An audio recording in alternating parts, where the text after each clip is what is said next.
South India shopping mall festival and wedding celebrations సరికొత్త designs తో అద్భుతమైన కలెక్షన్.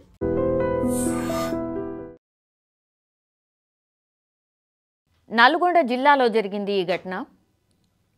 మీరిప్పుడు స్క్రీన్ మీద చూస్తున్నటువంటి ఈ జంట ఎంత చూడముచ్చటగా ఉంది కదా. కేవలం 14 డేస్ మాత్రమే అయింది వాళ్ళ మ్యారేజ్ అయ్యి కూడా. అండ్ దట్టు పెద్దవాళ్ళని ఎదిరించి ప్రేమించి మ్యారేజ్ చేసుకున్నారు 14 రోజుల క్రితం. అందరినీ ఎదిరించి ప్రేమ జంట పెళ్లి చేసుకున్నప్పుడు ఎట్లాంటి ఇష్యూస్ వస్తాయో ఈ జంటకు కూడా వచ్చినాయి. కానీ అయినా సరే ఇద్దరు పేరెంట్స్ని ఎదిరించి వాళ్ళిద్దరు కూడా మ్యారేజ్ అయితే చేసుకున్నారు.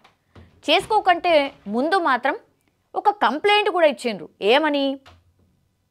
మాకు మా పేరెంట్స్ నుంచి ప్రాణహాని ఉంది, మాకు రక్షణ కల్పించండి అని పోలీస్ స్టేషన్లకి వెళ్ళి వాళ్ళకు వస్తున్నటువంటి ఇష్యూస్ కావచ్చు, లేకపోతే మా పేరెంట్స్ నుంచి మేము అంటే ప్రాణహాని ఉంది కాబట్టి మాకు రక్షణ కల్పించండి అని వాళ్ళు కంప్లైంట్ కూడా చేశారు. కేవలం 14 డేస్ మాత్రమే అయింది. మరి ఏం జరిగిందో, ఏం మిరాకిల్ అయిందో తెలీదు. లేదంటే ఈ కోపం ఏదైతే ఉండేనో ఇద్దరు పేరెంట్స్కి కూడా అదంతా చల్లారిపోయి రండి మా ఇంటికి రండి, మేము మీ ఇద్దరికి మ్యారేజ్ చేస్తామని జస్ట్ ఒక 3 డేస్ బ్యాకే చెప్పిరట. నల్గొండ జిల్లా గుర్రంపోడుకు చెందినటువంటి ఈ జంట పేరు వచ్చేసి నవీన్, అనూష. నిజంగా చాలా చూడముచ్చటగా ఉన్నారు. సరే, ప్రేమించిన వాళ్ళకి ఎట్లాంటి ఇష్యూస్ అయితే వస్తాయో కొంతమందిది సక్సెస్ అవుతుంది, కొంతమంది అయితే మనకు తెలుసు పేరెంట్స్ ఇష్టం లేకపోతే ఏం జరుగుతుందో మనకు కూడా తెలుసు. అంటే కొన్ని సందర్భాల్లో చంపే అవకాశం కూడా ఉన్నది అనేది కూడా మనం కొన్ని ఇన్సిడెంట్స్లో కూడా మనం చూసాం. అంటే కులం కావచ్చు, లేకపోతే వాళ్ళకు వీళ్ళకు పడకపోవడం కావచ్చు, ఇట్లా ఏమన్నా రీజన్స్ కావచ్చు. కానీ కొన్ని జంటలు అయితే అర్ధాంతరంగా విడిపోయినట్టుగా, అట్లాగే ఇట్లనే చంపిన సందర్భాల్లో ఒకరు ఒంటరిగా మిగిలిపోయిన సందర్భాలు కూడా చాలానే మనం చూసాం. కానీ ఈ జంట 3 రోజుల క్రితమే వాళ్ళ పేరెంట్స్ పిలిపించి మళ్ళా వాళ్ళిద్దరికీ అందరి సమక్షంలో, బంధు సమక్షంలో గుడిలో వాళ్ళకి మ్యారేజ్ చేసిండ్రు. ఆ ఫోటోనే మీరు చూస్తోంది. సో ఇక వాళ్ళకి ఏముంటుంది, చాలా హ్యాపీగా ఉన్నారు, చాలా ఆనందంగా ఉన్నారు. అప్పుడేమో మాకు ప్రాణహాని ఉంది అని ఫిర్యాదు చేసిన వాళ్ళు ఇప్పుడు పేరెంట్సే పిలిపించి మీకు మ్యారేజ్ చేస్తామని చెప్పిన తర్వాత దానికంటే ఎక్కువ ఆనందం ఏముంటుంది? ఒక రకంగా యాక్సెప్ట్ చేసినట్టే కదా వాళ్ళ ప్రేమని. 3 రోజుల క్రితం మ్యారేజ్ అయింది. తర్వాత వీళ్ళు మనకు తెలుసు కదా, ఈ నిన్నటి నుంచి కూడా పెద్ద ఎత్తున వర్షాలు పడుతున్నాయి మనకు తెలుసు కదా. నల్గొండను గుర్రంపోడుకు సంబంధించిన వ్యక్తులు కాబట్టి వాళ్ళు గుర్రంపోడుకు వెళ్తున్నారు. అంటే నల్గొండ నుంచి గుర్రంపోడుకు వెళ్తున్నారు. అటు నుంచి ఇంకో బైక్ అత్యంత వేగంగా వచ్చి ఈ జంట ప్రయాణిస్తున్నటువంటి బైక్ని ఢీకొట్టింది. ఎంత వేగంగా అంటే ఈ వధువు అనూష ఎవరైతే ఉన్నారో ఈ బ్రిడ్జ్ మీదకి వెళ్ళి పోతున్న టైంలో జరిగినటువంటి ఇన్సిడెంట్. ఆ బ్రిడ్జ్ కింద ఉధృతంగా వాగు ప్రవహిస్తోంది. ఎంత ఫాస్ట్గా ఢీ కొడితే ఈ అమ్మాయి వెనకాల ఉన్నటువంటి అమ్మాయి ఆ వాగులో ఎగిరి పడుతుంది. సో ఇమాజిన్ చేసుకోండి, 2 బైక్స్ ఢీ కొట్టిన టైంలో వెనకాల కూర్చున్నటువంటి ఈ నవవధువు ఎవరైతే ఉన్నారో అనూష ఎగిరి వాగులో పడిపోయింది. ఆమెకు స్విమ్మింగ్ రాదు.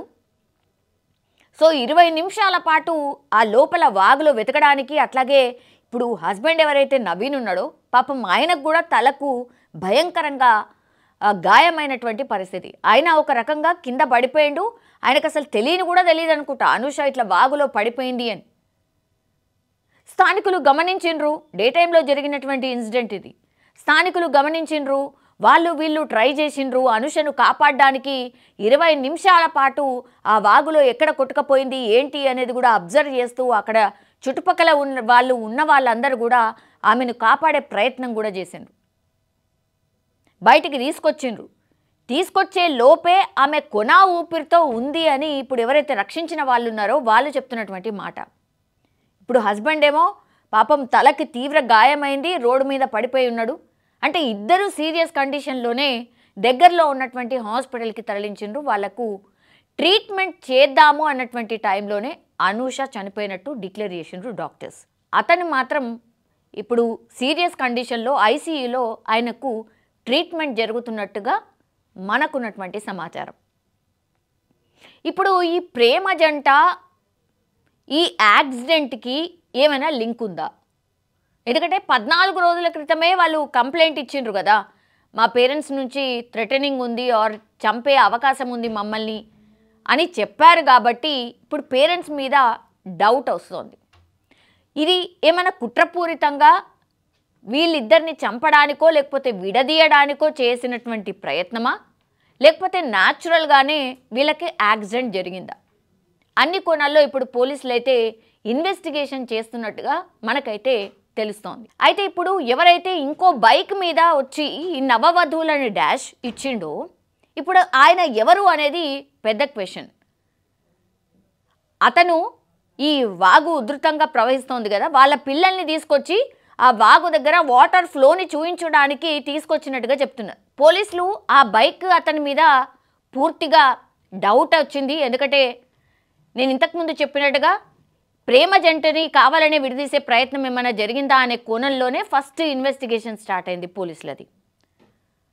తర్వాత అతను వాళ్ళ పిల్లలతో వచ్చినట్టుగా ఆల్ ఆఫ్ సడన్గా ఏం జరిగింది, నేను ఎందుకు డాష్ కొట్టాల్సి వచ్చింది వీళ్ళిద్దరికీ అనేది కూడా పూర్తిగా ఆ బైక్ నడిపినతను చెప్పినటువంటి మాట.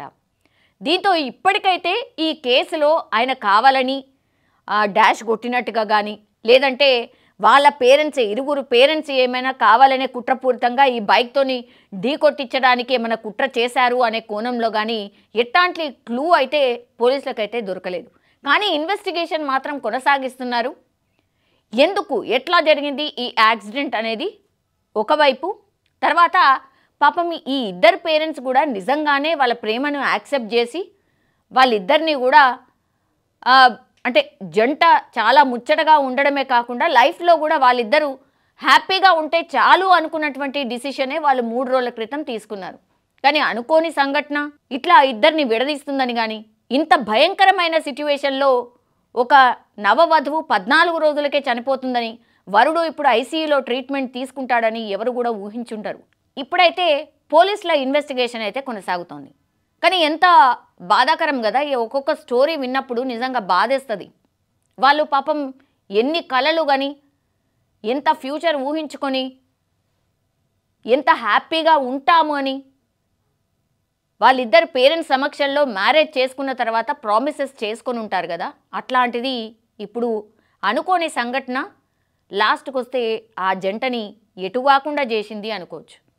పాపం ఆయన ఈ నవీన్ అనేటైనా మరి బతుకుతాడా లేదా తెలియదు. ఎందుకంటే చాలా సీరియస్గా ఉన్నట్టు చెప్తున్నారు అండ్ చాలా పెద్ద ఎత్తున తలకి గాయమైనట్టు చెప్తున్నారు. అసలు అనూష చనిపోయిన విషయం కూడా పాపం అతనికి తెలియదు.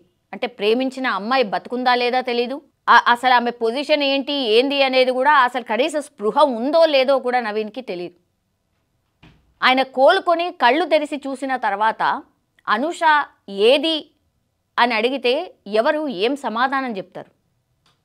ఇట్లాంటి కొన్ని సంఘటనలు అంటే అక్కడ ఏం జరిగింది, నిజంగా ఈ యాక్సిడెంట్ కావడానికి రీజన్ ఏంటి అనేది కూడా పోలీస్ ఇన్వెస్టిగేషన్లో తేలుతుంది. కానీ కుట్రపూరితంగా ఒక బైక్ని కావాలని ఢీకొట్టించి చంపే ప్రయత్నం అయితే డెఫినెట్లీ కాదు అని పోలీసులు అయితే ప్రాథమికంగా చెప్తున్నారు. ఈ స్టోరీ అంతా విన్న తర్వాత మీకు ఏమనిపించింది? అంటే ఈ జంట పాపం అర్థాంతరంగా వాళ్ళ లైఫ్ ఎటు కాకుండా అయిపోయింది కదా, దీనిపైన మీ కామెంట్ ఏంటి తెలియజేయాల్సిందిగా రిక్వెస్ట్ చేస్తూ ఉన్నాం. And for more videos, Please subscribe to iDream. Please subscribe to iDream. Please subscribe iDream. And please subscribe to iDream. For more videos, subscribe to iDream. please like, share and subscribe to the channel. Congratulations, iDream. Subscribe to iDream. Subscribe to iDream. So subscribe to iDream Media. iDream ki iDream team andarki huge congratulations. Please subscribe iDream Media. Please subscribe to iDream. Subscribe iDream. Please subscribe to iDream. iDream అంటే నా కళల channel subscribe చేసుకున్న నోరు తిరుగుతలేదు, మీరైతే గంట గుర్తు కొట్టండి. For more such videos, please subscribe to iDream. Subscribe to iDream. Please subscribe to iDream. Please subscribe iDream Media. Please do subscribe to iDream. Please subscribe to iDream Media. For best entertainment and information, please subscribe iDream. And don't forget to subscribe to iDream.